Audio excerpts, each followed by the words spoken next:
رمضان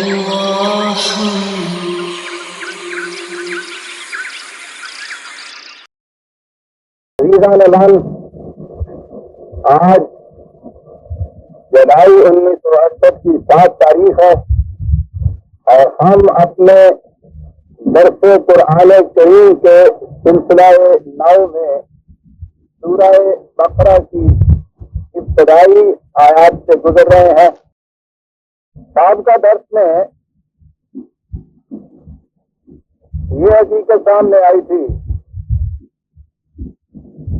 کہ وہ لوگ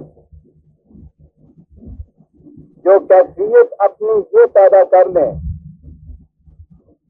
کہ سمجھنا سوچنا چھوڑ دیں اور جو بات ان کے سامنے پیش کی جائے محض ضد، تعصب، حسد، کینہ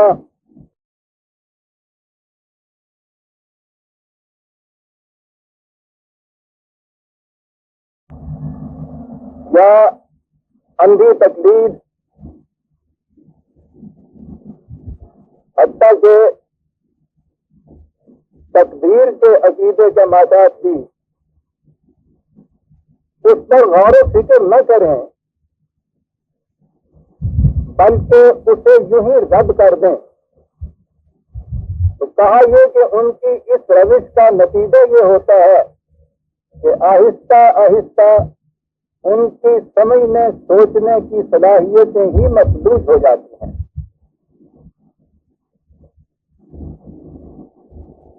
سوال یہ ہوا کہ مفلوج ہو جاتی ہیں تو وہ کہتے ہیں کہ چلو اچھا ہوا، غور و فکر کی محنت سے بچے، لیکن یہ لوگ وہ ہیں جیسا کہ میں نے تفصیلاً عرض کیا تھا کہ جن میں سمجھنے سوچنے کی صلاحیتیں ہوتی ہیں، ان کے شعور کی سطح اتنی اونچی ہوتی ہے کہ وہ ان چیزوں کو سمجھ سکیں اور پھر صداقتیں ان تک پہنچ چکی ہوتی ہیں اور اس کے بعد ان سے وہ انکار کرتے ہیں۔ انکار کے معنی یہ ہے کہ ان کے خلاف روش اختیار کرتے ہیں، تو اس کے لیے کہا گیا کہ وَلَهُمْ عَذَابٌ عَظِيمٌ۔ یہ نہیں ہے کہ سمجھنے سوچنے کی صلاحیتیں نہیں ہے تو نہ صحیح، بلکہ ان کی اس روش کا نتیجہ یہ ہوتا ہے کہ ان کے لیے عذاب عظیم کہا ہے۔ یہ عذاب کا لفظ بڑا غور طلب ہے۔ قرآن کریم میں آپ دیکھیں گے شروع سے آخر تک اس لفظ کو دہرایا گیا ہے۔ ہمارے ذہن میں تو اس کے لیے کچھ تصور ہی اپنا کام کرتا ہے، اور وہ تصور یہ ہے کہ مرنے کے بعد قیامت میں نہیں بلکہ اس سے بھی پہلے قبر میں ہی، حالانکہ یہ بھی عقیدہ ہے کہ حساب کتاب جو ہے وہ قیامت میں جا کے ہوگا، وہ حساب کتاب سے پہلے ہی انڈر ٹرائل ملزموں کے ساتھ جو کچھ ہوتا ہے کہتے ہیں وہیں سے یہ عذاب شروع ہو جائے گا، یعنی یہ فیصلہ تو بعد میں جا کے ہوگا کہ یہ مجرم بھی ہے یا نہیں، اور پھر وہ عذاب کی شکلیں اب تو وہ نہیں آتی گھروں میں، ہمارے بچپن میں وہ زیارتیں وہ کھانے والیاں ہوتی تھا، ہماری عمر کے بڑے بوڑھے جانتے ہیں یہ کیا ہوتی تھی۔ اتنی ڈراؤنی شکلیں اس کتاب میں بنی ہوئی ہوتی تھیں کہ وہ بھی رو رہی ہے، وہ تو مصنوعی ہوتی تھی، اور یہ جو نوا بیٹھی ہوئی ساری عورتیں بیچاری سونی ہوئی ڈری ہوئی رو رہی ہیں، برا حال ہو رہا ہے، اور جب وہ اس طرح سے ان کے دل کو یوں نرم کر لیتی تھی تو پھر کہا کرتی تھی کہ اس عذاب سے بچنے کے لیے ستو پہلے عذاب کا تصور کچھ اس قسم کا ہے، اس کے بعد جہنم کا تصور بھی کچھ اسی قسم کا ہے، اذیت، تکلیف، سختی،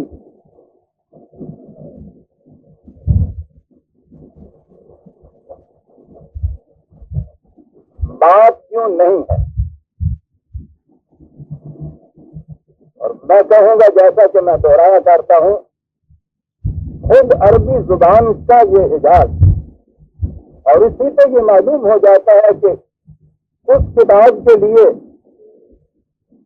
کہ جو مصنف کی آخری کتاب ہے اور مصنف خود خدا ہے، جس زبان کا انتخاب کیا گیا ہے وہ زبان واقعی اس قابل تھی کہ قرآن جیسے حقائق کی متحمل ہو سکتی.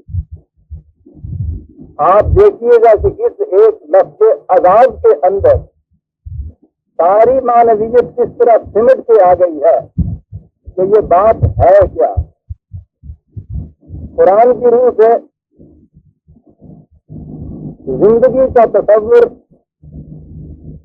ڈینامک پروگریسو ہے، حرکت، حرارت، ترقی، آگے بڑھنا، بڑھتے چلے جانا، کسی مقام سے رک جانا زندگی کے مناسب ہے.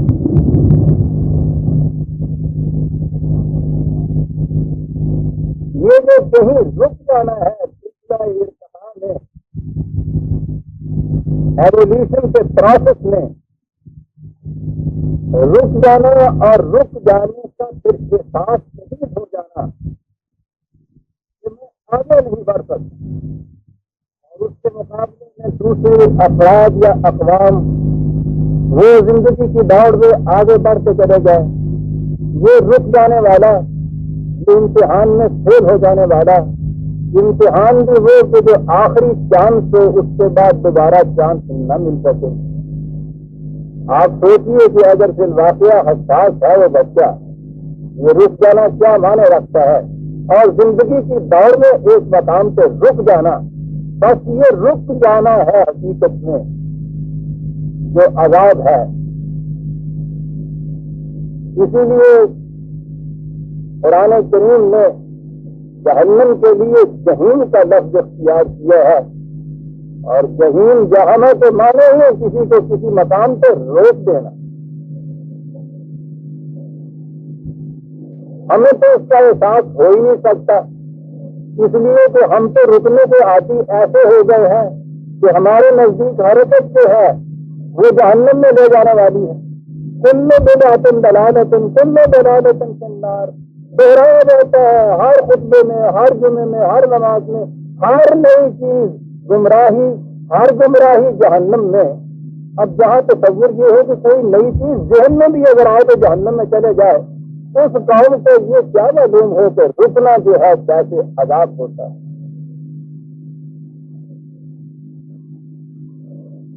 رک جانا جو ہے کسی ایک مقام سے، پھر روکنے کی صورت یہ ہے کہ ایک تو کوئی خارجی موانع ہیں، کوئی آپ کے راستے میں کھڑا ہو جائے، آپ مجبور ہو گئے ہیں، روک کیے گئے یوں اندر آپ کے طرف ہے، بڑھ جانے کی آرزو ہے، خواہش ہے، آپ چاہتے ہیں کہ یہ بند ٹوٹے تو میں اتنا شخص لگا کے آپ چلا جاؤں. کوئی خارجی موانع سامنے آ گئے ہیں، یہ وہ بات نہیں ہے. اندر اس قسم کی تبدیلی پیدا ہو جائے کہ آپ رک جائیں کسی چیز سے، خارجی موانع نہیں، اندر کی ایک تبدیلی سے، یہ ہے جسے عذاب کہا جاتا ہے. اور سنیے ان کے ہاں اس چیز کو سمجھانے کے لیے یا ان کے ہاں کیا تفصیل تھی جس کے اظہار کے لیے یہ لفظ استعمال کرتے تھے. عرب کی سی سرزمین، شدت کی سخت گرمی، صحرا، پانی کی کمیابی، اس میں جانوروں کو پیاس لگتی تھی، اور ایک عرصے تک پیاس کی وجہ سے اندر کیفیت پیدا یہ ہو جاتی تھی کہ ان کے سامنے چارہ رکھا ہوا ہوتا تھا، وہ چارہ کھا سکتے نہیں تھے. یہ ہوتی شدت پیاس. اب آپ کو بھی یہاں اگر ہو تو آپ دیکھیں گے کھانے کی طرف طبیعت نہیں جاتی، رکتا ہے انسان اس سے. یہ جو کیفیت تھی شدت پیاس کے اندر، ایک اس قسم کی کیفیت کہ انسان، وہ جانور جو تھے وہ رک جائیں زندگی کے سامان سے تمتع حاصل کرنے کے لیے، فائدہ حاصل کرنے کے لیے یہ جو کیفیت تھی اس کو وہ عذاب کہا کرتے تھے۔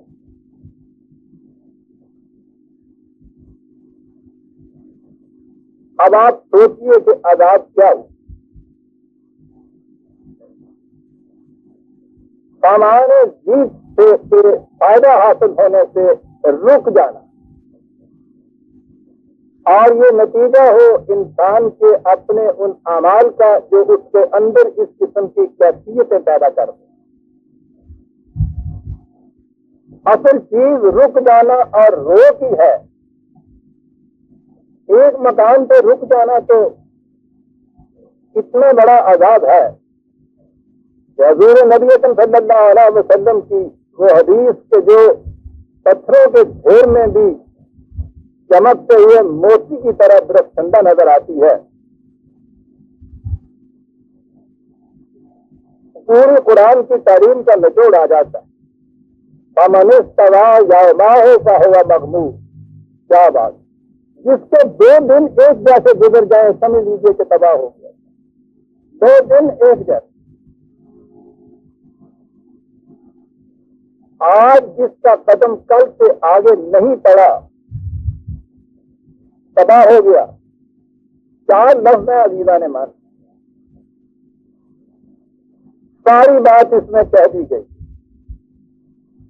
جس کے 2 دن ایک جیسے گزر جائے، آج وہ آگے نہیں اس کا قدم اٹھا، کل کے مقابلے میں تباہ ہو گیا۔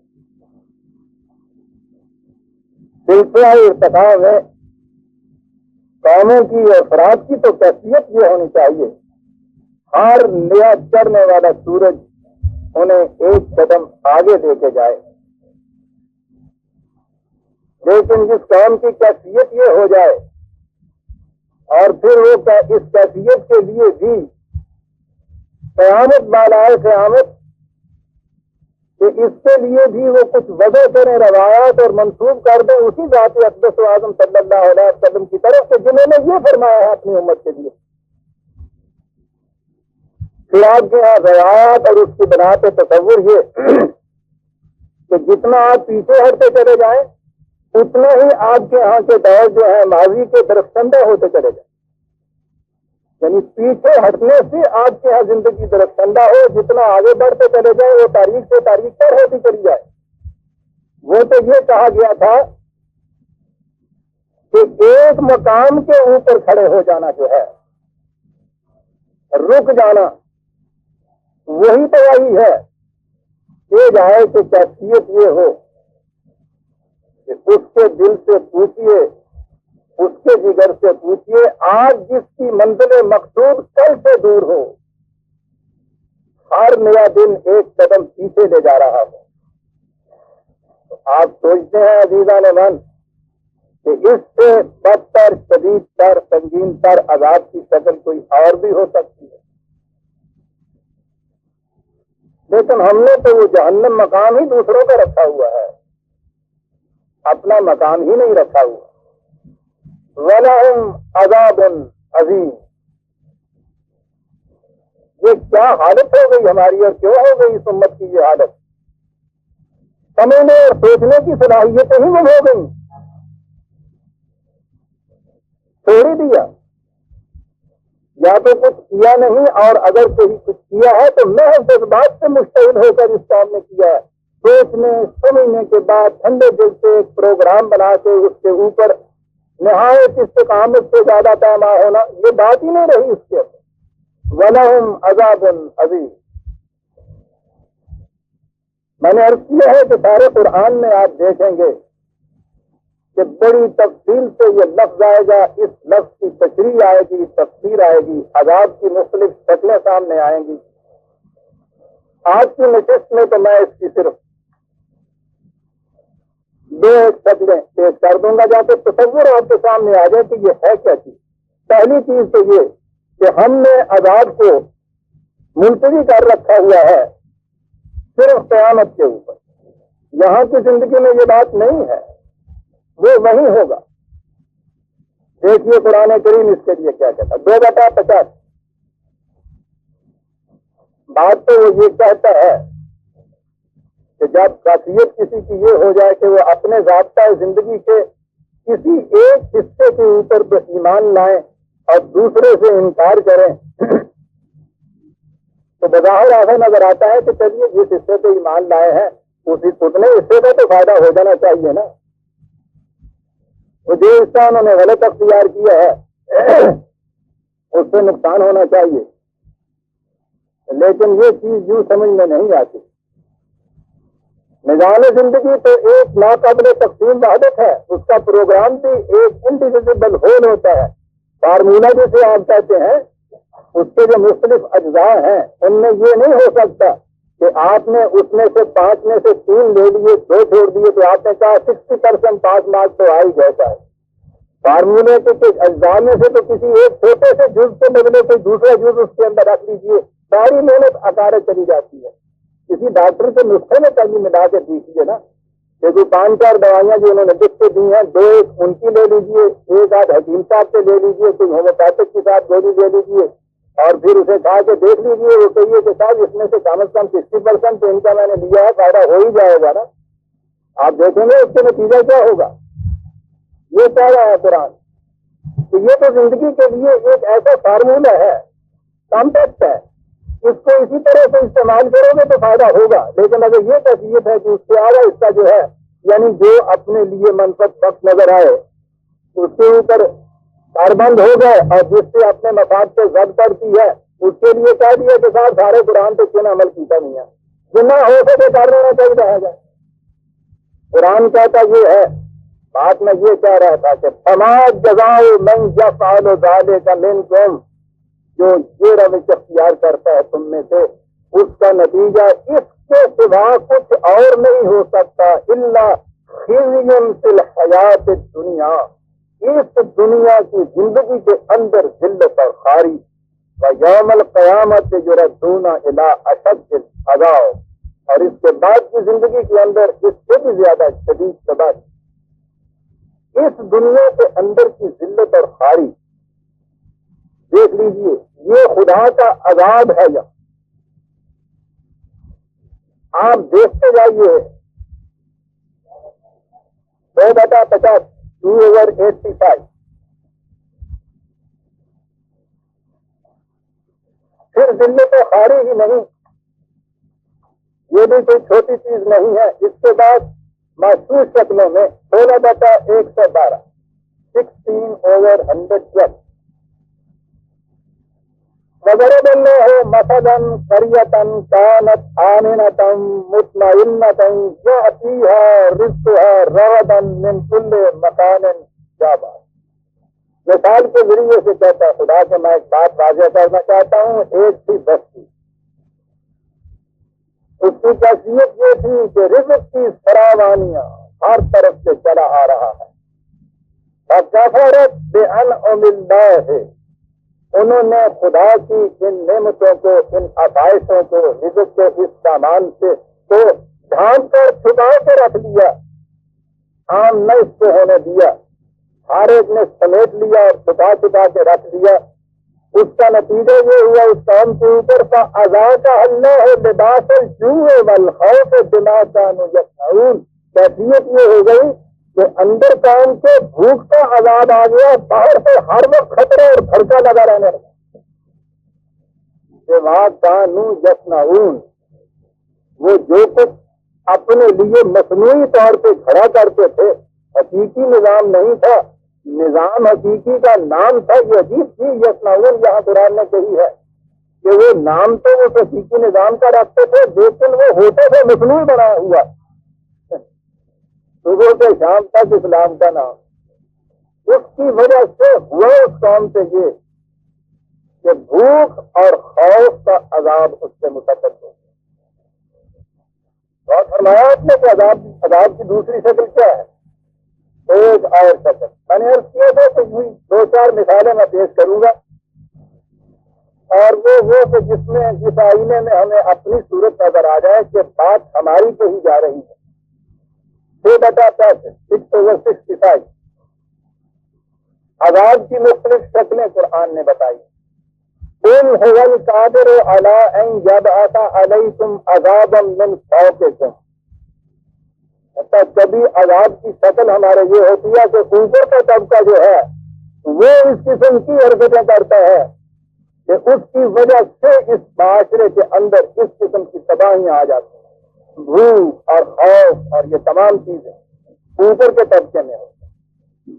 کبھی یہ کیفیت ہوتی ہے کہ نیچے کا طبقہ تنگ آ جاتا ہے. او من تحت ارجلکم، جو نیچے معصوم جو ہیں پھر ان کے اندر قانون کا احترام اٹھ جاتا ہے، بے راہ روی پیدا ہو جاتی ہے، فساد کی جو جراثیم پرورش پانے لگ جاتے ہیں فضا کے اندر، اور وہ تنگ آمد بدنگ آمد کی کیفیت سے معاشرے میں کیس لاقانونیت حاضریت انارکی پیدا ہو جاتی ہے.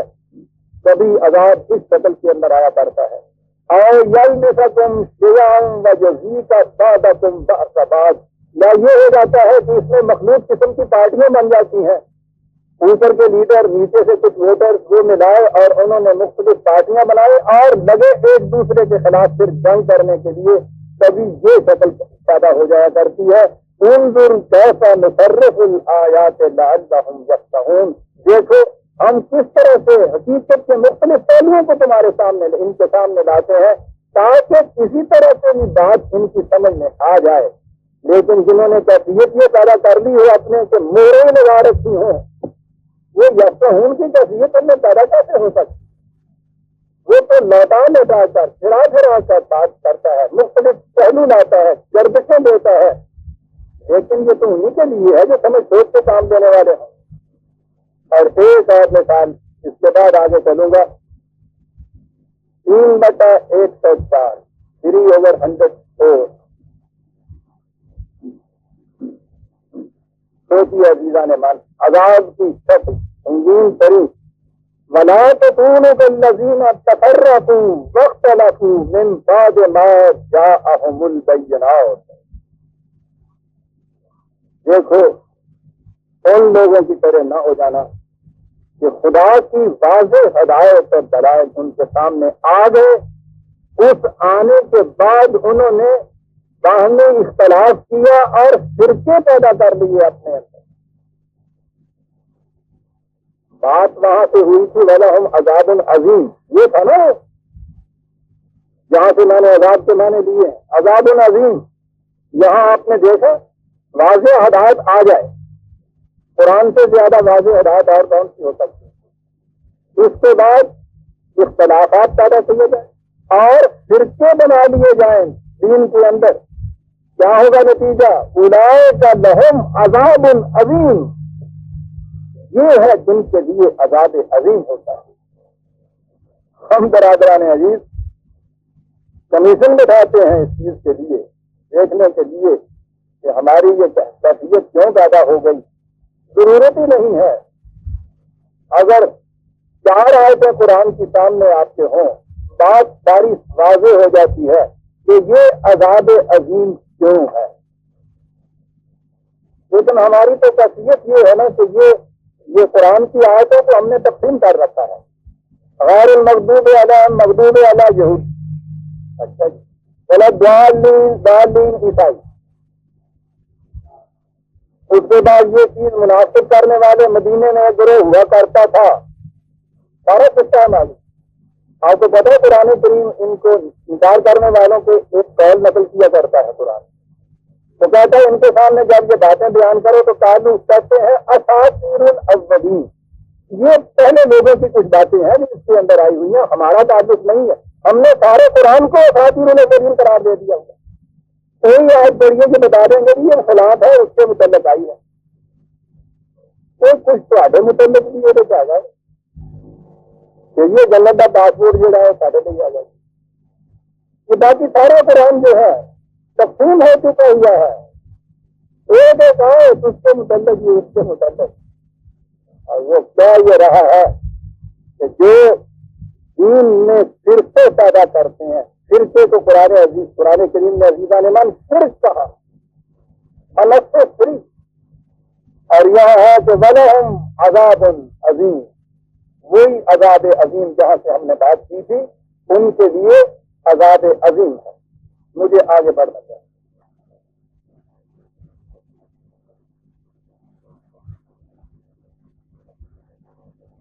آپ جگر تھام کے بیٹھے، میری باری آئے۔ دو گروہوں کا ذکر ہو گیا، ایک وہ کہ جو زندگی کی خطرناک گھاٹیوں سے بچ کے چلنا چاہتے تھے اور پھر اس کے عملی پروگرام کے اوپر عمل پیرا ہو جاتے تھے۔ اولئک علی ھدی من ربہم واولئک ھم المفلحون، ایک گروہ صحیح رہنمائی پر اور ان کی کھیتیاں پروان چڑھ۔ دوسرا گروہ انہوں نے کہا، دوسرا گروہ سامنے ہمارے آیا کہ ان الذین کفروا سواء علیہم، جن لوگوں نے کفر کی روش اختیار کی، دوسرا گروہ ہمارے سامنے یہ آ گیا۔ یہ دونوں گروہ ہیں کہ جو ڈسٹنکٹ ہیں، متمیز ہیں، ان میں کوئی اختلاف نہیں ہے، ارتباط نہیں ہے۔ کھلے بندوں سے ایمان و تقوی کی جماعت، کھلے بندوں سے اس سے انکار کرنے والی، اس کی مخالفت کرنے والی جماعت، دونوں جماعتیں کھلے بندوں سے۔ اب ایک تیسری کیٹیگری ہمارے سامنے آتی ہے عزیزان مان، وَمِنَ النَّاسِ مَن یقول آمنا باللہ وبالیوم الآخر وما ہم بمؤمنین۔ ایک کیٹیگری اب ان کی آتی ہے کہ جو اقرار کرتے ہیں، اعتراف کرتے ہیں، کہتے ہیں اس چیز کو کہ ہم ایمان لائے ہوئے ہیں اللہ اور آخرت کے اوپر، کہتے ہیں یہ بات۔ قرآن کہتا ہے وما ہم بمؤمنین، مومن نہیں ہے۔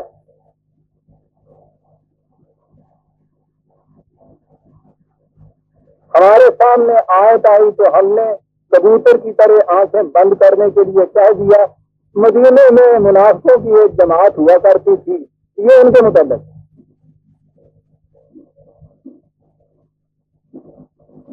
میں نے عزیزان من عرض کیا تھا جب یہ الذین یؤمنون بالغیب آیا تھا، میں نے کہا تھا کہ یہ دیکھیے، یہ لفظ گرامر کی روح سے ورب ہے، فعل ہے۔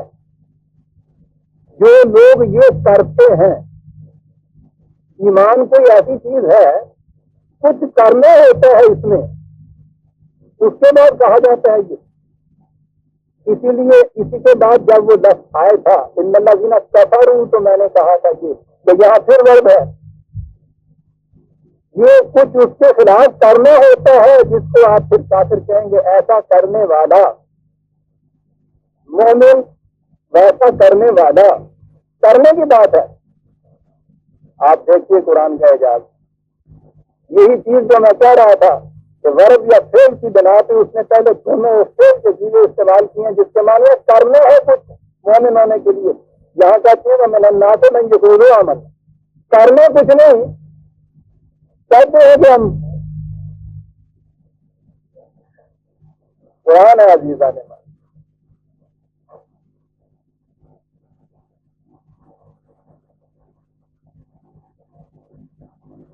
عزیزان مان، بات سوچنے کی یہ ہے اور اس میں ہم سب شامل ہیں میرے سمجھ۔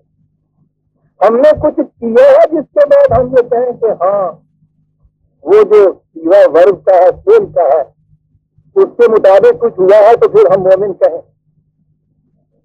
ہمارے یہاں ایک تو پوری کیٹیگری تو وہ ہے میں یقولوں میں بھی نہیں آتے، یعنی انہوں نے کبھی زبان سے کلمہ پڑھ کے بھی اسلام قبول نہیں کیا۔ جو نیا نیا بھی داخل ہونا شروع ہوتا ہے آپ کے ہاں، اس سے بھی آپ زبان سے کچھ کلمے پڑھوا لیتے ہیں۔ ہم بھی اپنے متعلق زیادہ سے زیادہ اگر کچھ کہیں تو یہی کہیں گے کہ یہ چیزیں جو ہیں ہم بھی ان کو دوہرا لیتے ہیں۔ قرآن کہتا ہے نہیں یقولو، جو یہ چیز زبان سے کہتی ہیں اس میں شبہ نہیں۔ اس نے کہا کہ یہ چیز تو کرنے کی تھی،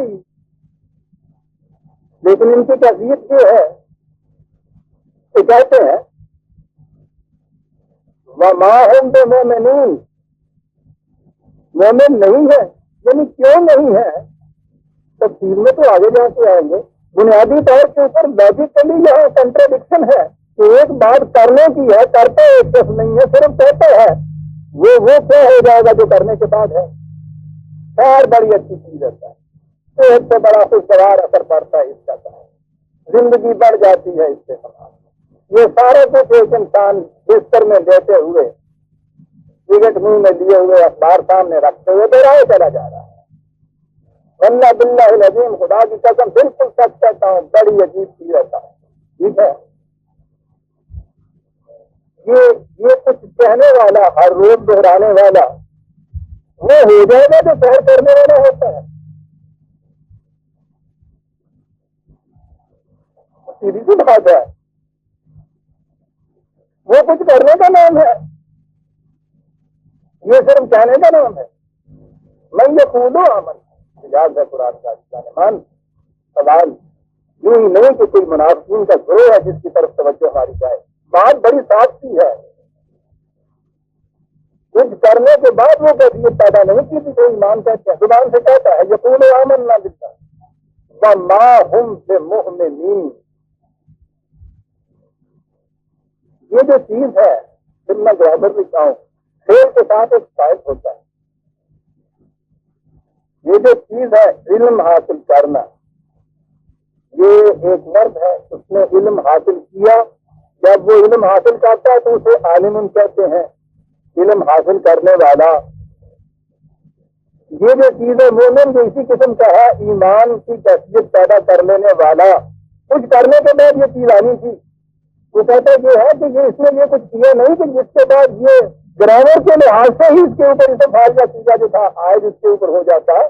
یہ تو زبان سے صرف کہہ رہا ہے، تو مومن کس طرح سے کہلائے گا؟ یہ حاصل نہیں کرتا عالم کیسے کہلائے گا؟ تو میں پوری اللہ کی ساڑھے چاند کے ساڑھے تو ہوں یہ ہو عالم ہے جن کا اپنا ہونا ہو۔ علم حاصل نہ کرنے والے کے اوپر لفظ عالم جو ہے جس کا اطلاق نہیں ہوتا زبان کے اعتبار سے، بیٹھے ہوا جو ہے اس کے اوپر چلنے والے کے لفظ کا اطلاق نہیں ہو سکتا۔ جو لکھ نہیں رہا اس کے اوپر لکھنے والا جو ہے یہ لفظ نہیں اطلاق ہوتا۔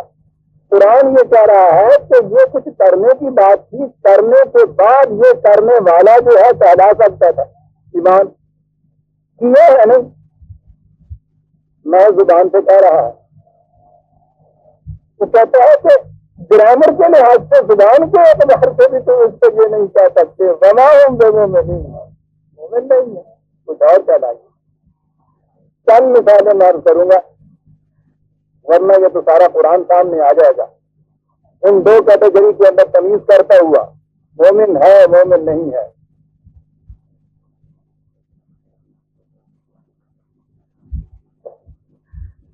مدینے میں جب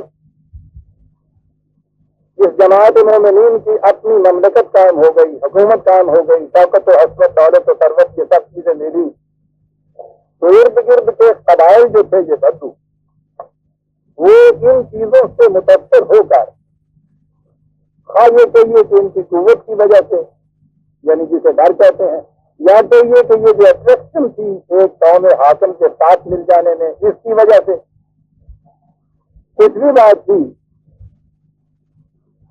انہوں نے اشہد ان لا الہ الا اللہ وحدہ لا شریک لہ وہ کلمہ پڑھ کے مسلمان ہو، اور اس کے بعد باہر انہوں نے کہا کہ اب مومن ہے۔ غور سے سوچتے چلے جائیے برادران عزیز، اس لیے کہ بات 1400 سال پہلے کی نہیں ہو رہی، بات آج کی ہو رہی ہے، ہماری ہو رہی ہے۔ انہوں نے یہ چیز کہنا شروع کی ہے، ہم صبح سے شام تک کہتے ہیں، رجسٹروں میں جو کالم ہوتا ہے اس کے اندر ہم لکھتے ہیں یہ کالت 49/14 39/14 قالت الاعراب آمنا، یہ بدو کہتے ہیں جو تمہاری جماعت کا جھوٹ بن چکے ہیں، یہ کہتے ہیں آمنا، وہ ورب کا سیدھا کہتے ہیں کہ ہم نے یہ کیا ہے، ایمان جسے کہتے ہیں۔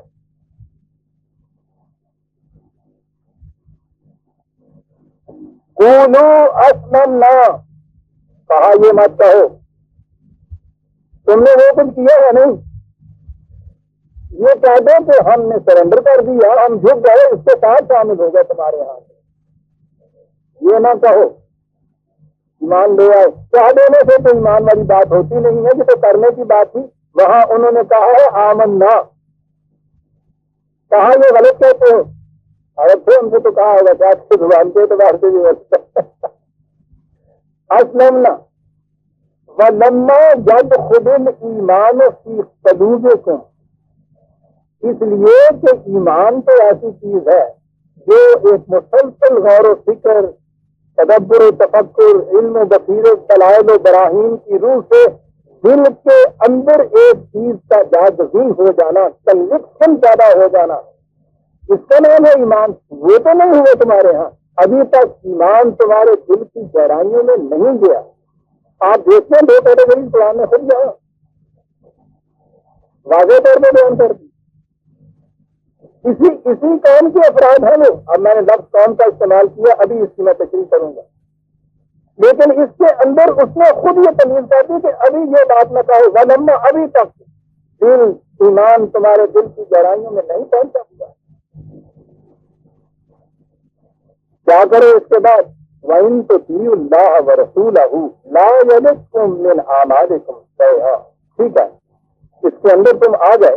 اگر ان کے مطابق اب تم اس پروگرام کے اوپر عمل پیرا ہوتے چلے جاؤ گے تو جو کچھ تم کرو گے اس کے بعد اس میں کسی قسم کی کمی نہیں آئے، کرو گے، اعمال آ گئے، وہ تھی زبانی بات۔ کہتے اس کے بعد اب وہ کچھ کر کے دکھاؤ نا، جس کچھ کرنے کے بعد پھر یہ مومن ہوا کرتے ہیں۔ اور اس کے بعد ہے انما المؤمنون الذین آمنوا باللہ ورسولہ، مومن وہ کہلاتا ہے آمنو، وہ کچھ کر کے اور پھر وہ اس طرح سے ان چیزوں کی صداقتوں پر یقین رکھتا ہے، ثم لم یرتابوا، پھر اس کے دل کے اندر کسی قسم کی بے چینی، اضطراب، خلی، پریشانی، تشویش، تاویش کچھ باقی نہیں رہتی ہے۔ یقین سے جو اطمینان حاصل ہو جاتا ہے وہ کیفیت پیدا ہوتی ہے، وَجَاهَدُوا بِأَمْوَالِهِمْ وَأَنفُسِهِمْ فِي سَبِيلِ اللَّهِ، اور پھر وہ انسانیت کی بہبود کی راہوں میں، کہ جسے سبیل اللہ کہا جاتا ہے، مسلسل جد و جہد کرتے رہتے ہیں اپنے اموال سے، اور اگر وقت آ پڑے تو پھر اپنی جانیں بھی اس کے اندر دے دیتے ہیں۔ اولئک ھم الصادقون، یہ ہے جو سچ بولتے ہیں۔ کیا بات ہے یہاں، سچی گل اے کر دیں، یہ وہ نہیں کہ جو زبان سے کہتے ہیں مان لیا اور اس کے بعد ہم یہ صاحب ہو گیا معاملہ۔ پہلی چیز تو عزیزان من یہ ہوئی کہ ٹھیک ہے اس قوم کے گروہ کے اندر داخل ہو سکتا ہے انسان یہ کر کے، وہ مومن ابھی نہیں ہوتا ہے، اس کے بعد یہ کچھ کرنا ہوگا اس کو، پھر وہ اس کیٹیگری میں آئے گا۔ اور یہی وجہ ہے کہ دوسرے مقام پہ قرآن کریم میں یہاں تو یہ کہا ہے نا کہ اسلم میں کہنے والے، اسلام یا جھک گئے ہم، ان کو مومن ہونے کی ضرورت ہے۔ دوسرے مقام کے اوپر ہے کہ مومن وہ ہے جو خدا کے قوانین کے سامنے جھک گئے، اس کو مسلم ہونے کی ضرورت ہے۔ پہلے بھی یہ بات آ چکی تھی، بڑی اہم بات ہے، مسلم کے لیے مومن ہونے کی ضرورت ہے، مومن کے لیے مسلم ہونے کی ضرورت ہے۔ ایمان تو پھر بھی ایک فارمولے، ایک صداقت کے اوپر یقین کا نام ہے نا، ابھی بات تو آگے عمل سے آنی ہے۔ اس کے بعد جب عمل کر کے اس کے اوپر آگے چلے گا تو پھر اس کے اوپر یہ مسلم کا لفظ جو ہے پھر اطلاق ہوگا اس سے، مومن کے لیے مسلم ہونا ضروری ہے۔ 43/69 45/69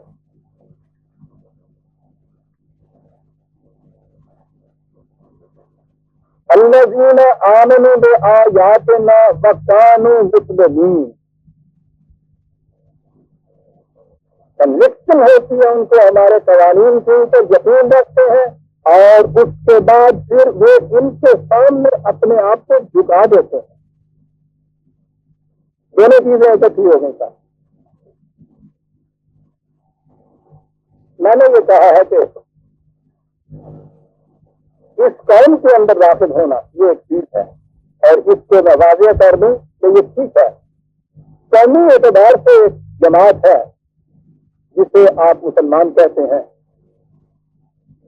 جیسے کسی مملکت کا سٹیزن ہونے کے لیے کچھ شرائط ہوتی ہیں، ان کو پورا کر لیا جائے تو وہ ہو جاتا ہے، اسی طرح سے اس جماعت کے اندر، اس قوم کے اندر داخل ہونے کے لیے اگر ان چیزوں کا احاطہ کر لیا جائے تو یہ قوم مسلم کا فرد ہو جاتا ہے، یہ ٹھیک ہے۔ سوال یہ ہے کہ جو اس طرح سے مسلم قوم بن جاتی ہے، کیا اس قوم سے بھی یہ تقاضا کیا جاتا ہے کہ تم ایمان لاؤ؟ نظر بظاہر تو یہ آتا ہے نا کہ سارا اس کی ضرورت نہیں ہے، لیکن دیکھیے قرآن کہاں جاتا ہے۔ آج کی سیاست کے اعتبار سے میں قومیت کی روح سے مسلمان ہو جانا،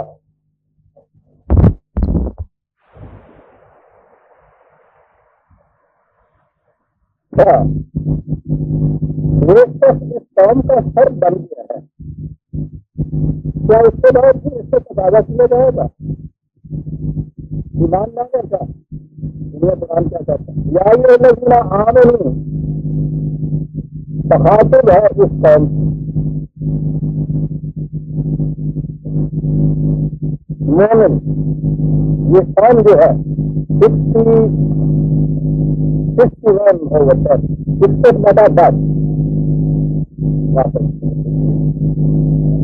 یا الذین آمنوا هل ادلکم علی تجارۃ تنجیکم من عذاب الیم، دیکھیے وہ عذاب آیا، کیا تمہیں نہ سراغ دے اس قسم کے کاروبار کا، اس قسم کی تجارت کا جو تمہیں عذاب علیم سے بچا لے۔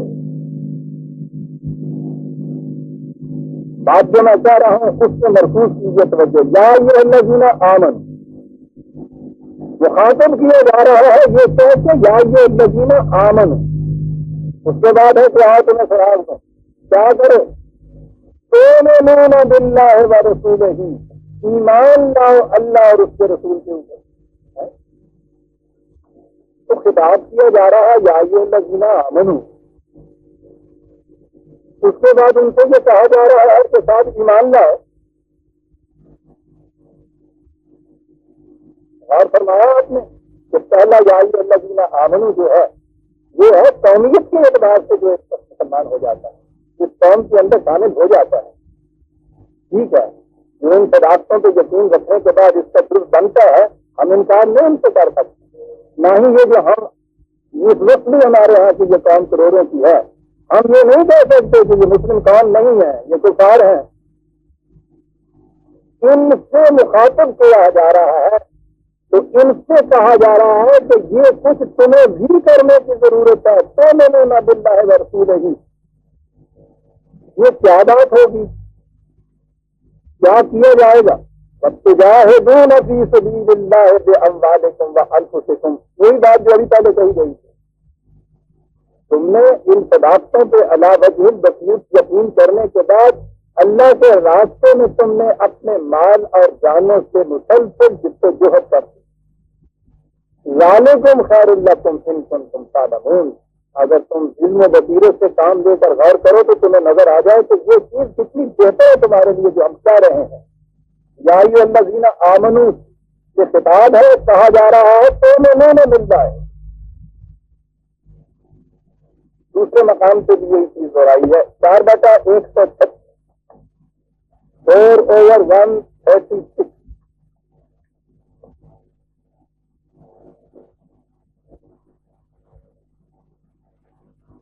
یا ایھا الذین آمنوا، وہاں تو بات ہی ڈائریکٹ ہو گئی، یا ایھا الذین آمنوا آمنوا باللہ ورسولہ۔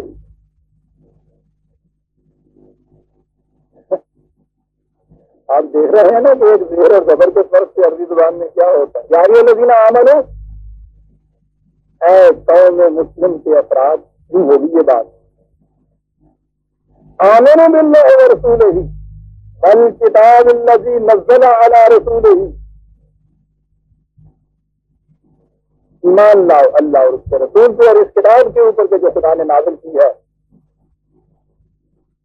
جماعت مسلمین کے اندر داخل ہونے کے بعد بھی یہ چیز جو ہے یہ کرنے کی ہوتی ہے، یہ جب کیا جاتا ہے تو اس کے بعد یہ مسلمان جو ہے پھر مومن کہلانے کا مستحق ہوتا ہے، اور جو مومن بنتا ہے اس کو پھر مستقلاً ان قوانین کی اطاعت کرتے چلے جانا پڑتا ہے، اس صورت میں وہ مومن رہتا ہے۔ میں سمجھتا ہوں آپ کہیں گے کہ ابھی بھی چل گل بڑی مشکل سے جائے گی۔ ہاں عزیزان من، بات مشکل ہے۔ اس مقام میں ہم کھڑے ہیں صدیوں سے، کیا کہہ رہا ہے قرآن، اور اسی لیے تو انہوں نے اپنا نصاب جو ہے کہ ہمارے ہاں کے علماء کرام جو سند لے کے 7 سال کے بعد جو سند لے کے آتے ہیں، 18 علوم ان میں پڑھائے جاتے ہیں۔ ان کو 7 سال میں آپ کو پتہ ہے کہ ان کے نصاب میں قرآن شریف نہیں ہوتا۔ مغالطہ نہ رہ جائے، میں پھر عرض کر دوں کہ ان کے نصاب میں قرآن نہیں ہوتا، 18 علوم پڑھتے ہیں۔ آخری سال میں تبرکن سورہ بقرہ کی ایک تفسیر بغاوی ہے، وہ تبرکن جیسے 786 لکھتے ہیں نا تفسیر پر، بس اس لیے کہ قرآن تو یہ تھا نا جی 6/159 پھر دوں کہ ان کے نصاب میں قرآن نہیں ہوتا، 18 علوم پڑھتے ہیں۔ آخری سال میں تبرکن سورہ بقرہ کی ایک تفسیر بغاوی ہے، وہ تبرکن جیسے 786 لکھتے ہیں نا تفسیر پر، بس اس لیے کہ قرآن تو یہ تھا نا جی 6/159 ایمان بھی لے آئے، یعنی علم و بصیرت دلائل و برہان کی روح سے ان صداقتوں پر یقین بھی کر لیا، یہ کیفیت بھی پیدا کر دی۔ کہا کہ یاد رکھو، جب اعمال کے محسوس نتائج سامنے آنے کا وقت آئے گا تو اس وقت لا ينفع نفسا ایمانها لم تکن آمنت من قبل، جس نے اس سے پیشتر اس طرح سے جو ایمان نہیں لایا ہوگا، یعنی وہ جو سامنے آ جائیں جب وہ نتائج، تو اس وقت یہ کہنا کہ میں ایمان لایا ہوں، تو قرآن کی روح سے تو پھٹکار پڑتی ہے۔ وہ ایمان لانا بجائے خیش نہیں کچھ کرتا، وہ اس صداقت پہ یقین کرنے کے بعد اس کے مطابق کام کرنا ہوتا ہے، اور جب کام کرنے کے لیے وقت ہی آپ کے پاس باقی نہ رہے، موت سامنے آپ کے کھڑی ہو جائے، تو اس وقت یہ کہنا جو ہے یہ فائدہ کیا دیتا ہے؟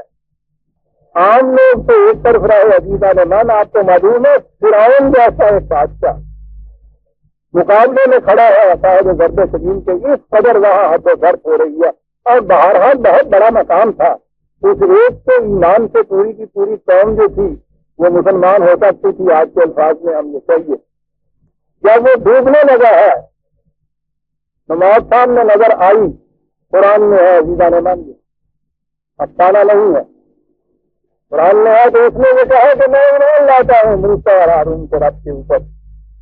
ہم آپ ہوتے تو نعرہ تکبیر بلند کر دیتے، کیا اس کی شادی تو کیفیت ہے، یہ تو کیسے نہیں کے زمانے سے جو فتح کرنا اس کو شروع کیا تو مسلمان ہوا۔ نپولین کے متعلق جب وہ مجلس کا فتح کرتا چلا گیا تو اس کے بعد کسان وہ تو ہے مسلمان۔ ایزمر کے متعلق یہ تھا کہ جی وہ ہے مسلمان ہو گئے، یا دیکھیے ہر دن دنوں کے دن شروع کرتا ہے، یعنی کیفیت یہ ہوتی ہے کہ ہر بڑا آدمی وہ ہو بھی نہ، ہم یوں کہہ دیتے ایک شخص فرعون جیسا شہنشاہ وہ اعلان کر رہا ہے کہ میں ایمان لایا، اور ادھر سے جواب آتا ہے کہ دانت ہے تجھ سے در کفر ہم پختہ نہیں سنار رابط والا چاہے، اور ایمان کو تو کفر میں بھی پختہ نہ نکلا، موت کو دیکھ کے اس طرح سے ڈر کے وہ کچھ کہہ رہا ہے دانت ہے تجھ سے۔ کیا بات ہے قرآن!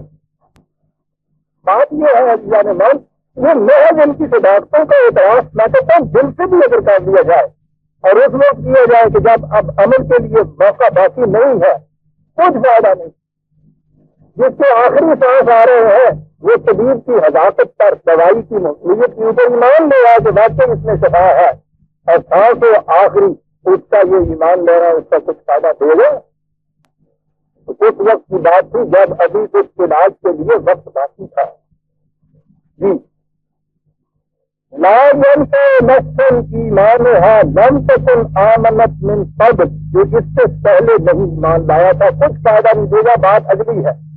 اور کسبت فی ایمانها خیرا، یا ایمان تو پہلے لے آیا تھا اور اپنے ایمان میں اس نے کوئی نیکیوں کی بات ہی نہیں کی، کچھ فائدہ نہیں دے گا. لا تنفع لا ينفع نفسا ایمان، قرآن ہے برادران دین، لا ينفع فائدہ ہی نہیں دے گا. کسبت فی ایمانها خیرا، جس نے اپنے ایمان کے ساتھ خیر کوئی نہیں.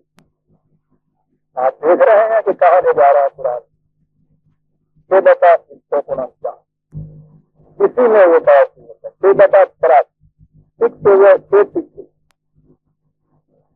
اور یہ تو بڑی کپا دینے والی بات ہے. کہتا ہے کہ یاد رکھو دو ہی فریق ہیں، ایک فریق ہے کہ جس کے دلوں کے اوپر خوف مسلط رہے گا، وہ ایمان والے نہیں ہیں. ایک وہ یہ ہے کہ جو پورا امن جن کو نصیب ہو جاتا ہے. یہ کون ہے؟ الذین آمنوا، یہ وہ لوگ ہیں کہ جو ایمان لے آئے. اور یہ ٹھیک ہے جب قرآن کہتا ہے الذین آمنوا، اس کے معنی ہے کہ ایمان لانے کی شرائط کا مستقبل انہوں نے پوری کر دی. قرآن کے تجویز کردہ معیار کے مطابق وہ ایمان لے آئے. الذین آمنوا، پھر وَلَمْ يَلْبِسُوا إِيمَانَهُمْ بِظُلْمٍ، اور اس کے بعد اپنے ایمان کو ظلم ناانصافی اور دھاندلی سے ملوث نہیں کیا. یہ ہے جن کا ایمان بنا سکتا ہے. اللہ أولئك لهم الأمن وهم مهتدون. ایمان کا صرف دعویٰ کرنے کے بعد نہیں، یہ چاہیے کہ واقعی تم ایمان کی شرائط پوری کر کے ان کو تم نے تسلیم کر دیا، لیکن یہ کرنے کے بعد اگر اس ایمان کو ظلم کے ساتھ ملوث تم نے کر دیا کچھ فائدہ نہیں دے سکتا. 6/83 آگے چلنا ہی چاہیے، نہ تجھے کہو گے کہ نہ تو تھکا نہیں رہنا بولتا ہے. ہاں عزیزان مان، قرآن کا آئینہ دھوکہ نہیں دیتا، وہ صحیح خط و خال سامنے لے آتا ہے. ہم اسے برداشت کریں یا نہ کریں اس کو اس کی کوئی پرواہ نہیں ہے. یہ قرآن کی آیتیں ہیں،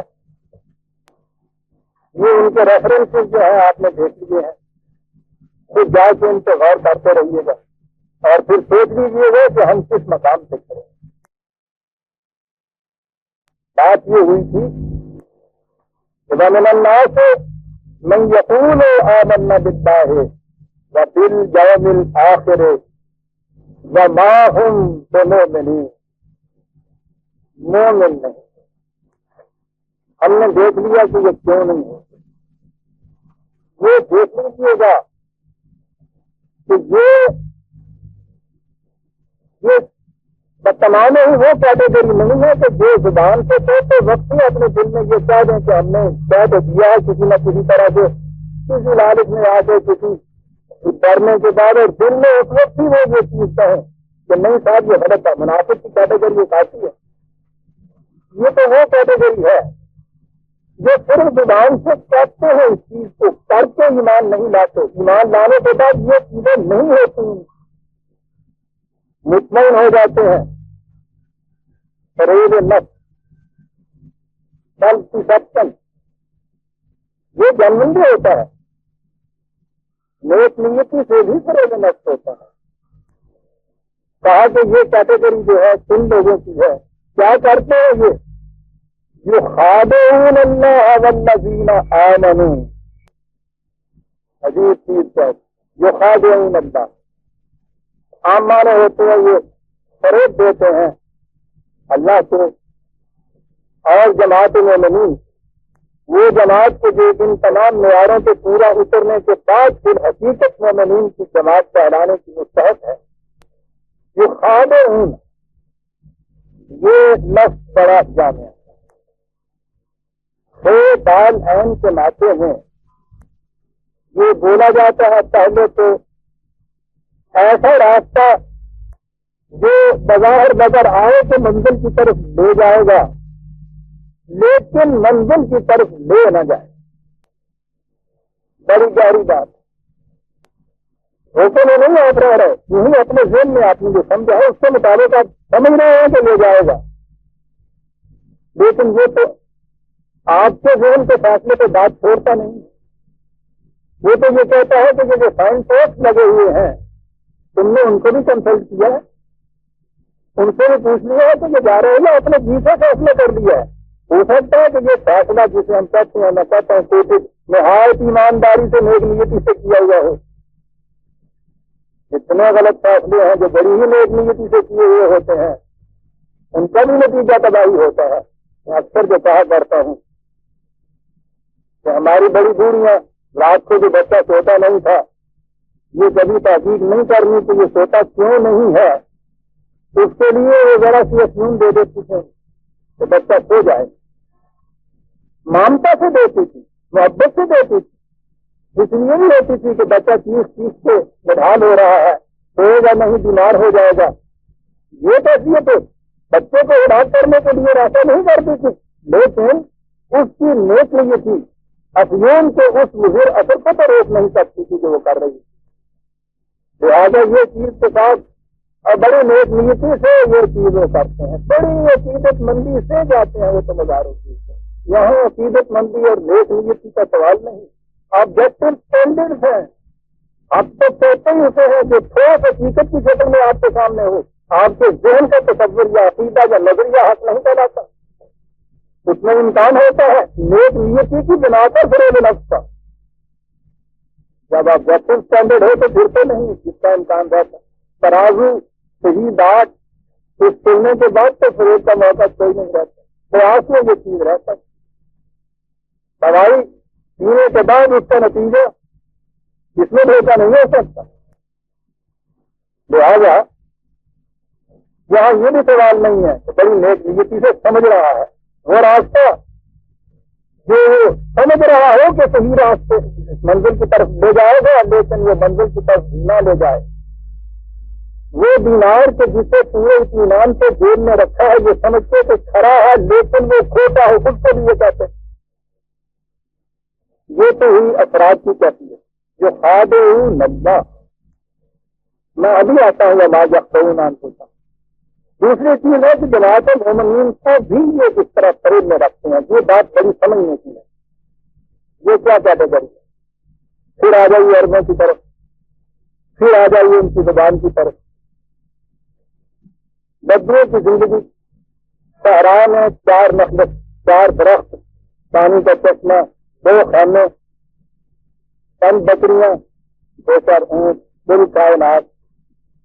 دور دور میلوں تک کہیں آبادی کا نشان نہیں. ان کی فطرت میں مہمان نوازی اور بڑی بڑی داستانیں ان کی مہمان نوازی کی کرتی آ رہی. اسلام سے پہلے کر دیں مہمان کے بغیر کچھ کھائے پیے ہوئے گھر سے اٹھ کے چلے جانا اس فرض کو نہیں, اس کی آنے والی نسلوں تک کو ان کی نگاہوں میں مضمون قرار دے دیتا. 4 دیشوں کہہ دیتا تھا اور وہ قبیلہ ختم ہو جاتا تھا. ایک طرف یہ کیفیت, دوسری طرف یہ صورت نہیں ہے کہ وہ کہیں ریلوے کے حد کے اوپر اسٹیشن کے پاس گاؤں ہے یا وہ قصبہ ہے, معلوم ہے کہ اتنے بجے گاڑی آنی ہے, اس میں شاید کوئی مسافر آ جائے, اس کے بھی انتظار کرو. گاڑی چلی گئی, پھر شام کو آئے گی, درمیان میں تو کوئی آئے گا نہیں سہارا, نہ کوئی سڑک نہ کوئی روڈ, پتہ ہی نہیں کس وقت کوئی مہمان آ جائے. مہمان کے آنے کا پتہ نہیں. کیفیت مہمان نوازی کیجیے کہ اگر اس وقت گھر میں کچھ نہ ہوا تو وہ ختم ہوا تو وہ کیا کرتے تھے, کسی اونٹ میں یا بکری کو وہ چھوڑتے ہی نہیں تھے چراغاہ میں جانے کے لیے, اس کو کھانے کے پاس ہی باندھ دیتے تھے. لیکن اس بکری کو باندھتے تھے جو اچھا دودھ دینے والی, اطمینان ہوتا تھا. کسی وقت بھی مہمان آیا, اسی وقت انہوں نے جا کے اس کو دھویا, دودھ کا پیالہ لیا, مہمان کو دے دیا, تواضع اتنی تھا, بڑے اطمینان کی بات. لیکن کبھی کبھی اس قسم کی اٹھنی بیچ میں آ جاتی تھی تو اس کے وقت ایک وقت میں اس کو دئیے 500 دودھ اس میں سے چلا آ رہا ہے, اور دوسرے وقت میں اس کو دئیے تو چڑھا جاتی ہے, ایک کٹوا دودھ تو نہیں نکلتا. آپ سوچیے کہ اونٹنی بندی ہوئی ہے اس قسم کی آ جائے مہمان اور اس کے بعد آپ اس یقین کے ساتھ کہ جائے اور میں نے دودھ دیا وہاں سے جا کے آپ اس کے گھروں کو ہاتھ لگائے دودھ کے لیے چاہے تو اس میں سے ایک قطرہ نہ نکلے، اس میزبان کی کیفیت کیا ہوتی؟ یہ جو اس قسم کی اونچی ہوتی تھی کہ کبھی تو اس کی کیفیت یہ ہے کہ 500-400 دے دیتی ہے، کبھی کیفیت یہ ہے کہ ضرورت اتنی شدید پڑ رہی ہے اور ایک قطرہ نہیں نیچے اتارتی چڑھا گئی ہے۔ یہ جو اونچتے تھے اس کو خدوم کہتے تھے۔ وہ کہا کہ جماعت مومنین میں اس قسم کے اگر افراد جمع ہو جائے وہ قابل اعتماد نہیں ہو سکتے۔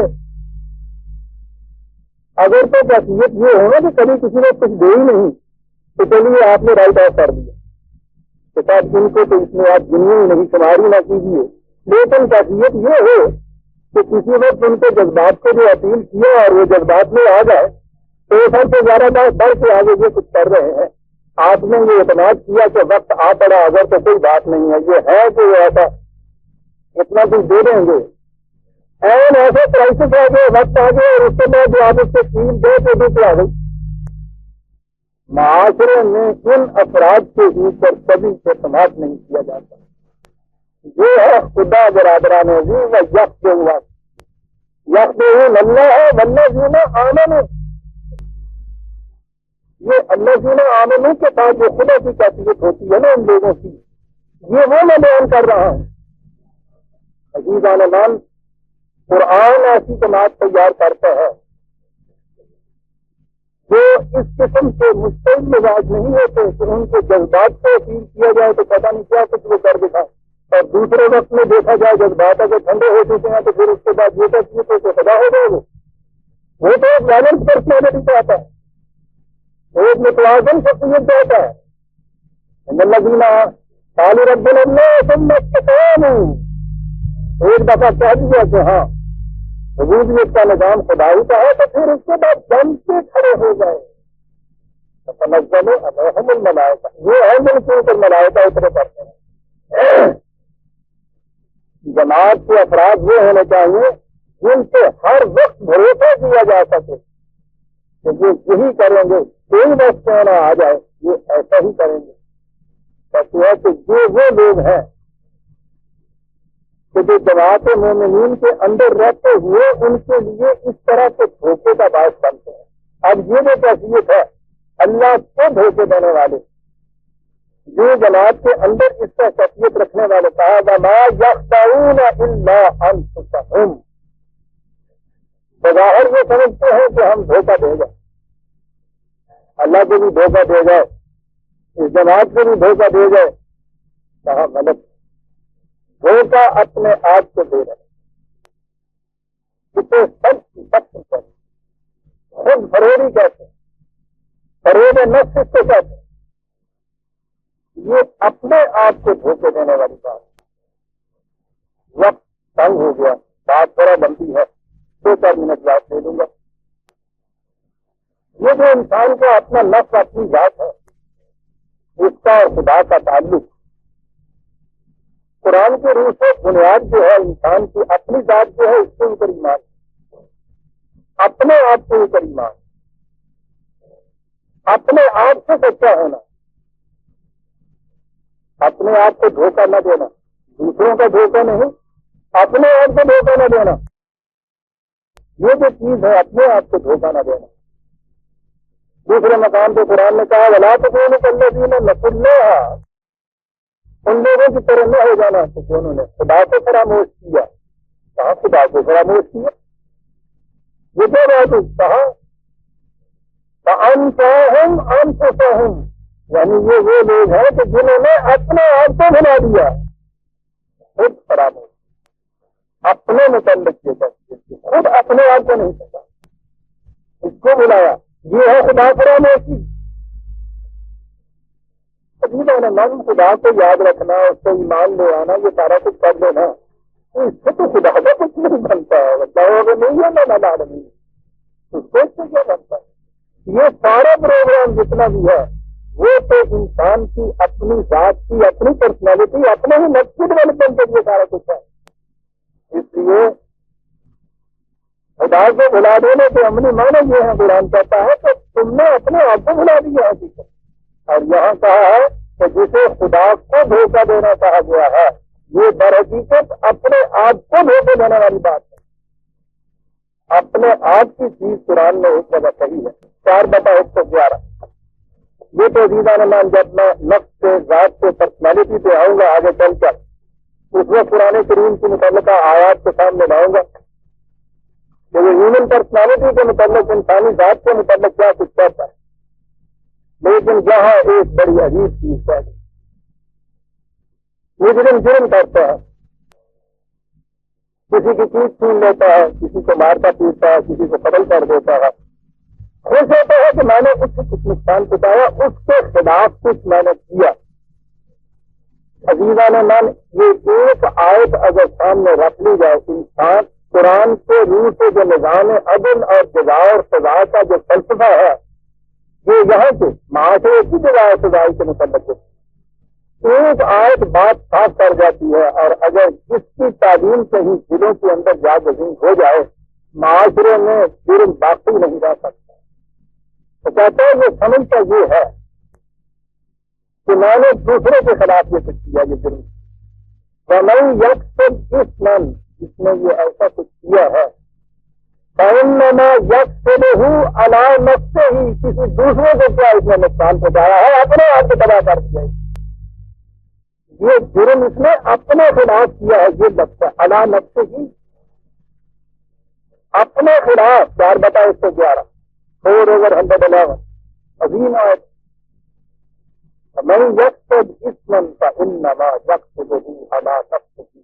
اور پھر اسم کا لفظ یہاں لانا، یہ الگ 2 میم سے ہے، جس کے معنی ہے ایسے کام جس سے زندگی کی توانائیوں میں اضمحلال، کمزوری اور پردگی پیدا ہو جائے.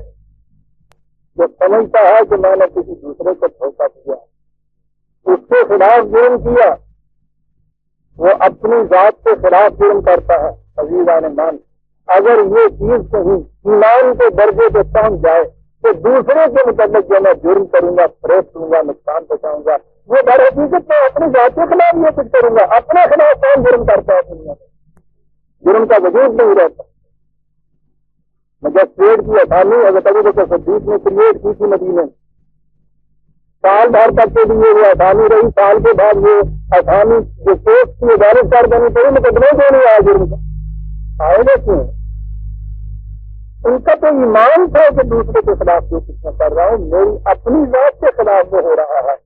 اور جو اپنی ذات کے خلاف ہو رہا ہے، اس کے لیے آپ کو یاد ہوگا میں ایک مسئلے کا قول کبھی میں نے پیش کیا تھا، اسے پھر دوہرا دوں، بڑی گہری چیز ہے. وہ سب کہتا ہے کہ تم نے میرے خلاف جو جرم کیا تھا، میں تو اسے تمہیں معاف کر دوں گا، لیکن اس سے تم نے جو اپنے خلاف جرم کیا ہے اسے کون اور معاف کر دے گا؟ اس کی معافی کا تو سوال ہی پیدا نہیں. اپنی ذات کے خلاف. دوسرا مقام سے 10/44 دو آیتیں بھی پیش کر سکوں گا. 10/44 إِنَّ اللَّهَ لَا يَظْلِمُ النَّاسَ شَيْئًا، خدا کسی کے اوپر کوئی ذرا سی بھی زیادتی نہیں کرتا، ظلم نہیں کرتا. وَلَٰكِنَّ النَّاسَ أَنفُسَهُمْ يَظْلِمُونَ، لوگ اپنے آپ کے اوپر زیادتی ظلم کرتے ہیں، اپنے اوپر. 10/44 اور یہی ہے جن کے متعلق کہا کہ در حقیقت ہندوستان کو یہ سمجھتے ہیں کہ دوسروں کا ہم نے کیا، دوسروں کا نقصان نہیں کیا. انہوں نے 39/50 39/15 عظیم آئے تھا. پھر یہ بھی ضمن میں کہا یہ کون ان سے کہو کہ خوش ہو جاتے ہیں کہ میں نے یہ کر کے اسے نقصان پہنچایا. ان الخاسرین الذین، وہ نہیں ہے جن کو نقصان پہنچایا، وہی نقصان اٹھانے والے وہ لوگ ہیں الذین خسروا انفسہم، جنہوں نے خود اپنا نقصان کیا، واہلیہم، اور اپنے متعلقین کا نقصان کیا یوم القیامت. الا ذالک هو الخسران المبین، اعلان کر دو ان کو کہ وہ تو کچھ نقصان ہی نہیں تھا جو تم نے اس کا کیا ہے، یہ ہے نقصان جو تم نے کیا ہے، کھلا ہوا نقصان اپنے آپ کا جو تم نے کیا ہے۔ قرآن عجیب چیز کہتا ہے، بہت عجیب یہ چیز عزیزہ نے من پہلے بھی دوہرا چکا ہوں، پھر دوہراؤں۔ ایک چیز ہے جسے آپ میں کہتے ہیں، دوسری چیز ہے جسے آپ میری کہتے ہیں۔ میرا مال، میرا مکان، میری دولت، میری اولاد، میرا جسم، حتیٰ کہ میری جان، یہ بھی کوئی میں ہے جس کی یہ چیزیں ہیں۔ میں کچھ اور ہے، وہ میں ہے کہ جسے نفس یا ذات یا پرسنالٹی کہتے ہیں۔ قرآن کہتا یہ ہے کہ یہ جتنے نقصانات تم دوسروں کو کرتے ہو، اس سے اس کی کوئی چیز جو ہے اس کا نقصان ہوتا ہے، لیکن اس سے تمہاری میں کا نقصان ہو جاتا ہے۔ جن اشیاء کا نقصان ہوگا وہ تو ریلیٹو ہیں، اضافی چیزیں ہیں، پھر بھی آ جائیں گی۔ یہ جو تم نے اپنی میں کا نقصان کر دیا یہ پھر کہاں سے آئے گی؟ کہو گھاٹے میں کون رہا وہ کہتا ہے، کہو گھاٹے میں کون رہا۔ اور وہ جو کہا ہے کہ پھر تم تو ہمارے پاس فرادہ آؤ گے، بڑی عظیم آیت ہے۔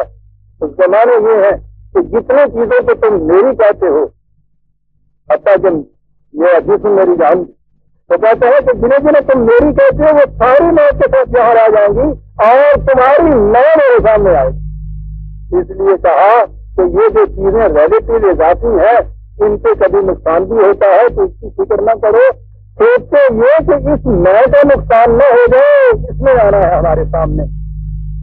وما یخطئون الا انفسہم، اپنی میں کو فریب دے رہے ہیں۔ اور اس کے بعد یہ کہا ولکن لا یشعرون، بڑی عجیب چیز ہے، وما یشعرون، وما یشعرون، یہ شعور جو ہے ہمارے ہاں تو یہ استعمال ذہنی طور پہ کوئی چیز جو اس کے لیے ہوتا ہے، یعنی کانسیپچل نالج جسے کہتے ہیں، ذہن کے اندر نظری تصور، جسے شعور عام سے کہتے ہیں نا، عربوں کے یہاں یہ بات نہیں تھی، وہ تو بڑی ٹھوس کاٹ میں چلنے والی قوم تھی۔ ان کے یہاں شعور کہتے تھے کسی چیز کو حواس کے ذریعے سے معلوم کر دینا۔ کہا یہ وہ چیز ہے یہ جو اپنی ذات کو تم نقصان پہنچا رہے اور دھوکہ دے رہے ہو، مشکل یہ ہے کہ حواس کے ذریعے سے یہ بات محسوس نہیں ہوتی کہ میرا کچھ گیا ہے۔ تمہارا جو کوئی جاتا ہے اس کو تو تم شعور کے ذریعے سے معلوم کر لیتے ہو، چوری ہو گئی، روپیہ چلا گیا، یہ چیز چلی گئی، وہ چیز چلی گئی، کہتا ہے تو شعور کے دائرے میں آ جاتی ہے۔ یہ جو تمہاری اپنی میں کے متعلق یہ کچھ ہوا ہے یہ شعور کے ذریعے سے نہیں سمجھ میں آنے والی بات، اس لیے ان کو تمہارے پاس ایک ویلیو کرائیٹیرین ہونا چاہیے، اقتدار کا ایک پیمانہ ہونا چاہیے، اس کو مار کے دیکھیے کہ اس میں سے کتنا کام ہو گیا، اس کو ذہنی طور پہ سمجھنے کی کوشش نہ کریں۔ صحیح عزیزہ نے من وقت ہو گیا، پورا بقرہ کی آخری آیت ہمارے سامنے آ گئی اور انہی کے متعلق آگے بات اب ذرا تفصیل سے چل رہی ہے کہ یہ ہوتا کیوں ہے ایسا، یہ فریب نفس یا دوسروں کو فریب دینے کی جو چیزیں کرتے ہیں یہ ہوتا کیوں ہے۔ کہا ہے کہ یہ ایک مرض ہے جسے ہم آئندہ لیں گے۔ برادران عزیز، ربنا تقبل منا انک انت السمیع العلیم۔